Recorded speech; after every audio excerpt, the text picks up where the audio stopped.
ಪ್ರತಿಕ್ರಿಯೆ ಕೊಡೋದಿಲ್ಲ. ಯಾಕೆ ಸರ್? ಅದು ಅನವಶ್ಯಕ ಅಂತ ಅನ್ಸುತ್ತೆ. ಸರ್, ನೀವು ಸಿಎಂ ಆಗ್ತೀರಾ ಅಂತ ಅಂದ್ಬಿಟ್ಟು ಅಂತ ಕೆ ಎಚ್ ಮುನಿಯಪ್ಪ ಅವರು ಕೋಲಾರ ಹೇಳಿದ್ದಾರೆ ಸರ್. ಅಂದ್ರೆ ಸಿಎಂ ಆಗೋದಕ್ಕೆ ಎಲ್ಲ ಅರ್ಹತೆಗಳು ತಮಗಿದೆ ಅಂತ ಅಂದ್ಬಿಟ್ಟು ಅಂತ ಸರ್.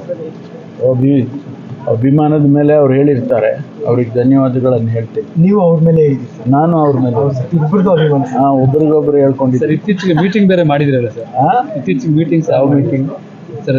ಇವರು ದಲಿತ ಇದಾಗಬೇಕು ಅಂತ ಎಲ್ಲ ಸ್ವಲ್ಪ ಇಲ್ಲ, ನಾವು ಯಾವುದು ಊಟಕ್ಕೆ ಸೇರಿದಿಲ್ಲ ಸರ್? ಊಟಕ್ಕೆ ಸೇರ್ತಾ ಇರ್ತೀವಿ, ತಿಂಡಿಗೆ ಸೇರ್ತಾ ಇರ್ತೀವಿ, ಕಾಫಿ ಸೇರ್ತಾ ಇರ್ತೀವಿ. ಅಂದರೆ ಇದನ್ನೇ ಚರ್ಚೆ ಮಾಡ್ತೀವಿ ಅಂತ ಅಲ್ಲ. ನೀವು ಮಾತ್ರ ಬೇರೆ ಬೇರೆ ನಮ್ಗೆ ಬೇರೆ ಬೇರೆ ಸಬ್ಜೆಕ್ಟ್ ಸಿಗೋದಿಲ್ವಾ? ಇಂಟರ್ನಲ್ ರಿಸರ್ವೇಷನ್ ಇದೆ, ನಮ್ಮ SCPTSP ಇದೆ, ಸಾಕಷ್ಟು ವಿಚಾರಗಳಿರ್ತವೆ, ಅದನ್ನು ಚರ್ಚೆ ಮಾಡ್ತೀವಿ. ಅದು ಬಿಟ್ಟು ಬೇರೆ ಬರೀ ಇದನ್ನೇ ಮಾತಾಡ್ಕೊಂಡಿರೋಕ್ಕಾಗೋದಿಲ್ಲ ಸರ್ಕಾರದಲ್ಲಿ. ಸತೀಶ್ ಜಾರಕಿಹೊಳಿ ಅವರು ದೆಹಲಿಗೆ ಏನೋ ಹೋಗ್ತಾ ಇದ್ದಾರೆ. ಸತೀಶ್ ಜಾರಕಿಹೊಳಿ ಗೊತ್ತಿಲ್ಲಪ್ಪ, ಅದೆಲ್ಲ ಬಿಡಿ, ಬೇರೆ ಇನ್ನೇನಾರ ಕೇಳಿ. ಸಮಾವೇಶ ಎಲ್ಲಿ ತನಕ ಬಂತು ಸರ್? ಸಮಾವೇಶ ಮಾಡ್ತೀವಿ, ಸಮಾವೇಶ ಸಂದರ್ಭ ಬಂದಾಗ ಮಾಡ್ತೀವಿ.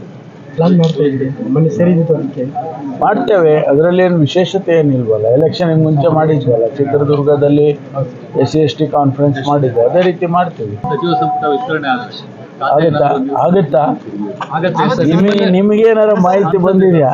ಸಾಕಷ್ಟು ಶಾಸಕರು ಹೇಳ್ತಾ ಇದ್ದಾರೆ ಸರ್ ಸಚಿವ ಸಂಪುಟ. Thank you. ಸರ್, ನಿಮ್ಗೆ sir opinion RSS? Thank you.